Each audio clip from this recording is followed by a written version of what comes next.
নমস্কাৰ বন্ধুসকল, আপোনালোকক পুনৰবাৰ স্বাগতম জনাইছোঁ আমাৰ ইউটিউব চেনেললৈ। ফ্ৰেণ্ডছ, আজিৰ এই ভিডিঅ'ত মই আপোনালোকৰ লগত আলোচনা কৰিম আপোনালোকে ড্ৰপবক্সত কিদৰে এটা একাউণ্ট খুলিব পাৰিব বা ড্ৰপবক্স কেনেদৰে ইউজ কৰিব আৰু ড্ৰপবক্সৰ পৰা আপোনালোকৰ কি লাভ হ'ব পাৰে জানিবলৈ ফ্ৰেণ্ডছ ভিডিঅ'টো শেষলৈ চাই থাকিব। আৰু যদিহে এতিয়ালৈকে আপুনি আমাৰ চেনেলটো ছাবস্ক্ৰাইব কৰা নাই, চেনেলটো ছাবস্ক্ৰাইব কৰি ল'ব আৰু কাষতে ওলোৱা বেল আইকনটো টিপি নটিফিকেশ্যনটো অন কৰি ল'ব। গতিকে বলক ফ্ৰেণ্ডছ, বেছি দেৰি নকৰাকৈ আজিৰ ভিডিঅ'লৈ আগবাঢ়ো। ফ্ৰেণ্ডছ, ড্ৰপবক্স এটা অনলাইন ষ্ট'ৰেজ হয় য'ত আপুনি আপোনাৰ ইম্পৰ্টেণ্ট ফটো, ভিডিঅ' বা যিকোনো ডাটা ফাইলছ অনলাইনত ষ্ট'ৰ কৰি ৰাখিব পাৰিব আৰু যেতিয়াই বিচাৰে আপোনালোকে সেই ডাটাসমূহ এক্সেছ কৰিব পাৰিব বা বিচাৰিলে ডাউনলোডো কৰিব পাৰিব। ফ্ৰেণ্ডছ, ড্ৰপবক্সৰ লাভৰ বিষয়ে মই চমুকৈ আপোনালোকক জনাবলৈ চেষ্টা কৰিছোঁ। ফ্ৰেণ্ডছ, আপোনালোকৰ মোবাইলত আপোনালোকৰ যি ফটো, ভিডিঅ' বা ইম্পৰ্টেণ্ট ডাটা আছে সেইসমূহ ডিলিট হৈ যোৱাৰ খুব বেছি চান্স থাকে। যদি ফ্ৰেণ্ডছ আপোনালোকে সেই ভিডিঅ' বা সেই ডাটাসমূহ অনলাইনত ড্ৰপবক্সত ছেভ কৰি থয়, তেতিয়াহ'লে কেতিয়াও অনলাইনৰ পৰা ডিলিট হৈ নাযায় যেতিয়ালৈকে আপুনি নিজে তাক ডিলিট কৰি নিদিয়ে।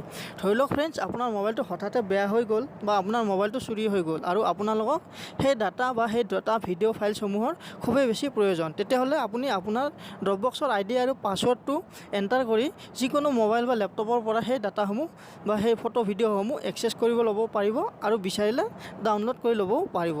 কিদৰে ফ্ৰেণ্ডছ আপুনি এটা ID বনাব আৰু এটা পাছৱৰ্ড ক্ৰিয়েট কৰিব আৰু কেনেদৰে আপুনি আপোনাৰ ফাইলসমূহ আপলোড কৰিব ড্ৰপবক্সত মই আপোনালোকক দেখুৱাম। জানিবলৈ ফ্ৰেণ্ডছ ভিডিঅ'টো শেষলৈকে চাই থাকিব।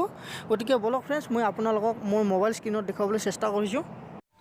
ফ্ৰেণ্ডছ, আপোনালোকৰ মোবাইলত গুগল প্লে ষ্ট'ৰটো অ'পেন কৰি ল'ব। অ'পেন কৰাৰ পিছত আপোনালোকে চাৰ্চ বক্সত চিম্পলি ড্ৰপবক্স বুলি চাৰ্চ কৰি দিব। ইয়াত আপোনালোকে চাইডত ড্ৰপবক্স এপছটো ওপৰত দেখিব পাইছে, এইটো আপোনালোকে ডাউনলোড কৰি ইনষ্টল কৰি ল'ব। মোৰ মোবাইলত অলৰেডি ইনষ্টল কৰা আছে, সেয়ে মই ডাইৰেক্ট অ'পেন কৰিছোঁ। অ'পেন কৰাৰ পিছত ফ্ৰেণ্ডছ আপোনালোকে এনেকুৱা এটা অপশ্যন দেখিব পাব, এনেকুৱা এখন ইণ্টাৰফেচ আহিব আপোনালোকৰ ওচৰত। ইয়াত লিখা আছে চাইন ইন উইথ গুগল।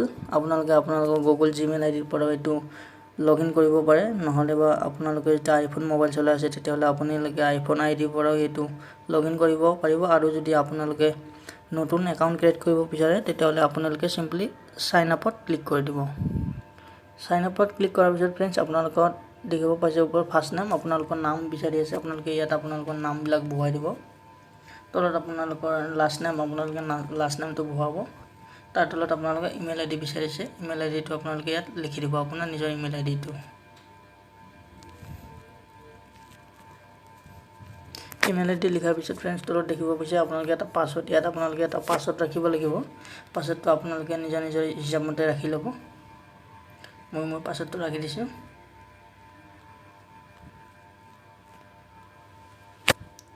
পাছৱৰ্ডটো ৰখাৰ পিছত ফ্ৰেণ্ডছ ইয়াত তলত এটা বক্স দেখিব পাইছে, বক্সটোত ক্লিক কৰি দিব।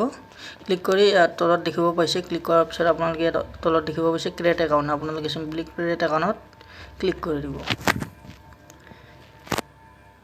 ইয়াত ফ্ৰেণ্ডছ দেখিব পাইছে আপোনালোকে ক্ৰিয়েটিং একাউণ্ট, প্লিজ ৱেইট। আপোনালোকৰ একাউণ্ট ক্ৰিয়েট হৈ আছে, আপোনালোকে ইয়াত অলপ সময় অপেক্ষা কৰিব। মোৰ নেটৱৰ্কটো অলপমান শ্ল' আছে, সেইটো কাৰণে ফ্ৰেণ্ডছ এইটো অকণ সময় লৈছে।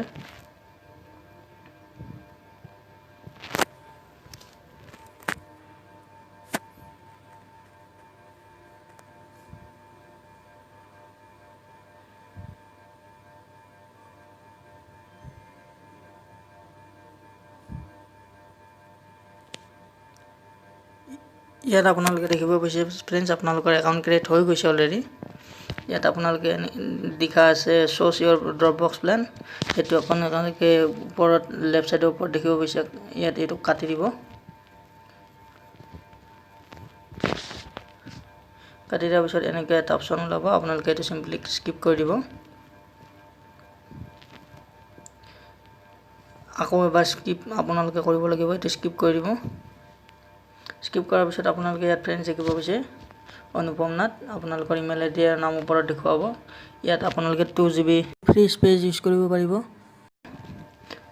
ইয়াত আপোনালোকে এতিয়া দেখিব পাইছে ইয়াত আপোনাৰ এতিয়া একো অপশ্যন নাই। এতিয়া ভিডিঅ' বা ফাইলছ আপোনাৰ যিকোনো ডাটা ইয়াত আপলোড কেনেকৈ কৰে মই এইটো আপোনালোকক দেখুৱাই দিছোঁ। ফ্ৰেণ্ডছ আপলোড কৰিবলৈ আপোনালোকে এইটো তলত এটা প্লাছ বাটন দেখি পাইছে, প্লাছ বাটন ক্লিক কৰিব। ক্লিক কৰাৰ পিছত ফ্ৰেণ্ডছ ইয়াত বহুতো অপশ্যন আপোনালোকে দেখিব পাইছে। তলত যিটো আপোনালোকে 3 নম্বৰ অপশ্যন দেখিব পাইছে আপলোড ফটো অৰ ভিডিঅ'ছ, ইয়াত আপোনালোকে চিম্পলি ক্লিক কৰি দিব। ক্লিক কৰি দিয়াৰ পিছত ফ্ৰেণ্ডছ এনেকুৱা এটা অপশ্যন আপোনালোকক পাৰ্মিশ্যন বিচাৰিব, আপোনাক পাৰ্মিশ্যনটো এলাউ কৰি দিব। পাৰমিশ্যন এলাউ কৰাৰ পিছত ফ্ৰেণ্ডছ আপোনালোকৰ গেলাৰীত থকা ফটোসমূহ ইয়াত শ্ব' হ'ব। আপোনালোকে যিটো ফটো ভিডিঅ' বা যিটো আপোনালোকে ফাইলছ ইয়াত আপোনালোকে এড কৰিব বিচাৰে সেইটো চিম্পলি ইয়াত চিলেক্ট কৰি ল'ব। মই এইটো ফুলৰ ফটোতে আপোনালোকক এড কৰি দেখুৱাইছোঁ। চিম্পলি আপোনালোকে এইটো চিলেক্ট কৰি দিব। চিলেক্ট কৰাৰ পিছত ফ্ৰেণ্ডছ তলত আপোনালোকে দেখিব পাইছে আপলোড বুলি এটা অপশ্যন, চিম্পলি আপলোডত ক্লিক কৰি দিব।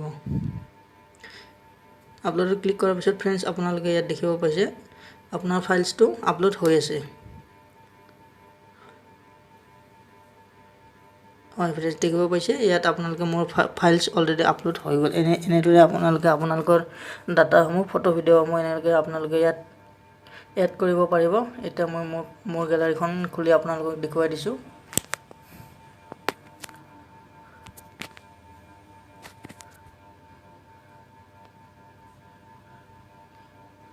মই আপোনালোকৰ এইটো ফুলৰ ফটোটো আপোনালোকক এড কৰি দেখুৱাইছিলোঁ। এই ফটোটো মই ইয়াৰ পৰা এতিয়া ডিলিট কৰি দিম। এই ডিলিট অপশ্যনৰ ইয়াত আপোনালোকে দেখিব পাইছে ডিলিট কৰি দিলোঁ। ফুলৰ অপশ্যনটো ডিলিট কৰাৰ পিছত ফ্ৰেণ্ডছ আপোনালোকক এতিয়া মই সেই ফটোটো ইয়াত ড্ৰপ বক্সত গৈ কিনে দেখুৱাই দিম। ড্ৰপ বক্সত ইয়াত আপোনালোকে এইটো ওপৰৰ পৰা টানি দিলে পেজটো ৰিফ্ৰেছ হৈ যাব। ইয়াত আপোনালোকে দেখিছে 42 ছেকেণ্ড আগতে মানে আপোনালোকে এইটো এড কৰা হৈছে ড্ৰপ বক্সত। এনেদৰে আপোনালোকে আপোনালোকৰ ফাইলবোৰ এড কৰিব পাৰিব।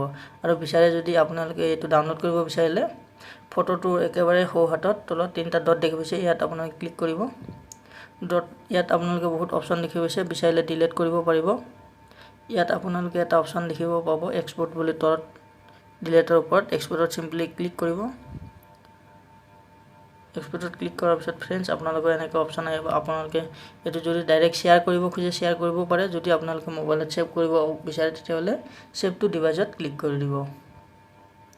ছেভ টু ডিভাইচত ক্লিক কৰাৰ পিছত আপোনালোকে এইটো ডাইৰেক্ট এনেকৈ অপশ্যন আহিব, আপোনালোকে এইটো ছেভ কৰি দিব। এতিয়া আপোনালোকে দেখিব পাইছে ফ্ৰেণ্ডছ আপোনাৰ ফটোটো ছেভ হৈ আছে। হয় ফ্ৰেণ্ডছ আপোনালোকৰ ফটোটো ছেভ হৈ গ'ল। মই আপোনালোকক দেখুৱাই দিছোঁ মোৰ গেলাৰীখনত গৈ।